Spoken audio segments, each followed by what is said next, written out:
కొంచెం ప్రాబ్లం ఉంది health. So అందుకనేసి నేనైతే వీడియోస్ రోజు పెట్టలేకపోతున్నాను.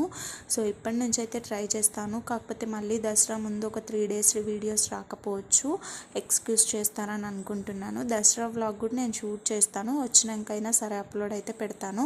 సో ఇదైతే బతుకమ్మ ఫెస్టివల్ అయిపోయిన తర్వాతకి. సో మీరు ఎలా సెలబ్రేట్ చేసుకున్నారు బతుకమ్మ అనేది నాకు రేపటి వీడియోకి కామెంట్ చేసి చెప్పండి. నేనైతే మీకు రేపు వ్లాగ్ అయితే పెడతాను, బతుకమ్మ వ్లాగ్. నేనైతే చాలా ఎంజాయ్ చేశాను ఈసారి. సో మీరు కూడా ఎలా చేసుకున్నారో నాతో షేర్ చేసుకోండి. ఇంక ఇక్కడైతే టమాటోస్ ఇవన్నీ వేసి మగ్గబెట్టానా. కర్రీ మొత్తం షూట్ చేద్దాం అనుకున్నాను, కానీ నా మొబైల్ టూ మచ్ హీట్ అయిపోతుంది. అసలు ఎందుకు అలా అవుతుందో నాకు అర్థం కావట్లేదు. అంటే నేను ట్రైపాడ్ వంట మీద పెట్టుకొని చేస్తానన్నమాట. సో ఆ హీట్గా అర్థం కావట్లేదు, మొబైల్ ప్రాబ్లమా అర్థం కావట్లేదు. వేరే మొబైల్ ఉంది లేండి కొత్తది. సో అందులో సిమ్ అయితే వేయాలి, కొంచెం టైం పడుతుంది, బట్ వేస్తాను కంపల్సరీ. సో ఈ వీడియో అయితే ఇది.